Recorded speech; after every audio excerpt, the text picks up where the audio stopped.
bombastic side eye, criminal offensive side eye. Ngapi bohong.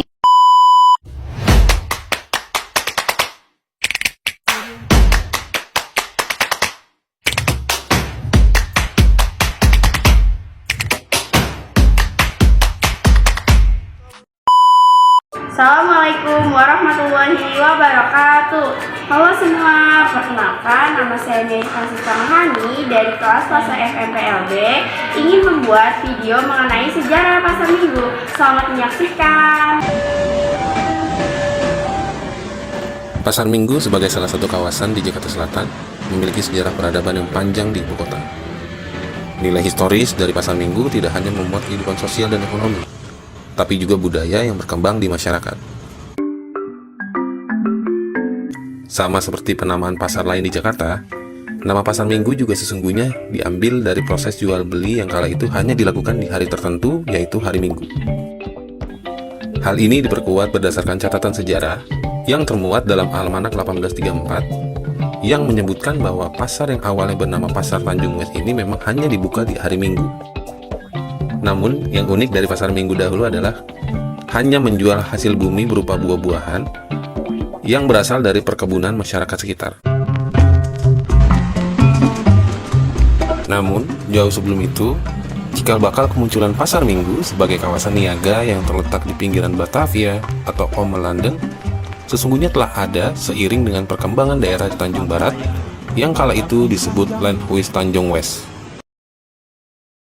Hal ini seperti digambarkan dalam lukisan Johannes Rach 1772, di mana Tanjung West kala itu terdapat usaha peternakan sapi penghasil susu yang cukup besar dengan jumlah sapi mencapai 4.000 ekor. Pada tahun 1830, daerah Landhuis Tanjung West semakin maju dengan dibangunnya kanal-kanal yang mengaliri air dari Setu Babakan. Kawasan yang tadinya berupa lahan peternakan kering kemudian berubah menjadi area pertanian yang subur dan menjanjikan. Perubahan ini pada akhirnya memicu warga untuk menanam kawasan yang subur tersebut dengan buah-buahan dan mendorong munculnya pasar di Landhuis Tanjung West yang kini disebut Pasar Minggu untuk memasarkan hasil buminya.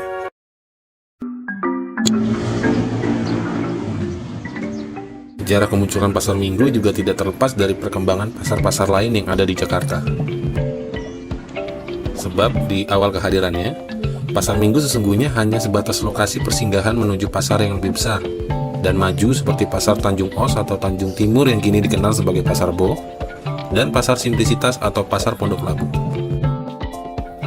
Namun, seiring dengan peningkatan kualitas jalan Midden Road atau jalan yang kini melintasi Pasar Minggu menuju Srengseng hingga Bojonggede di tahun 1866, dan dimulainya pembangunan jalur kereta api Batavia-Buitenzorg pada tahun 1870, kawasan Pasar Minggu yang dahulu masuk distrik Bayoran, Kabupaten Mester Cornelis justru lebih populer dibanding Pasar Bo dan Pasar Pondok Labu. Namanya bahkan semakin dipertegas dengan kehadiran stasiun yang oleh pemerintah kolonial diberi nama Stasiun Pasar Minggu dan bukan Stasiun Pasar Tanjung West. Keunikan lain dari penamaan Pasar Minggu adalah nama pasar ini sesungguhnya bukan berasal dari pihak kolonial, karena bangsa Eropa Belanda di Batavia kala itu menganggap hari Minggu bukan sebagai hari kerja melainkan hari libur. Bukan pula berasal dari masyarakat di sekitar Pasar Minggu yang kala itu mayoritas memeluk agama Islam, karena tidak menamai pasar ini sebagai pasar Ahad. Besar kemungkinan penamaan Pasar Minggu yang berasal dari bahasa Portugis yaitu Domingo berasal dari masyarakat Tionghoa.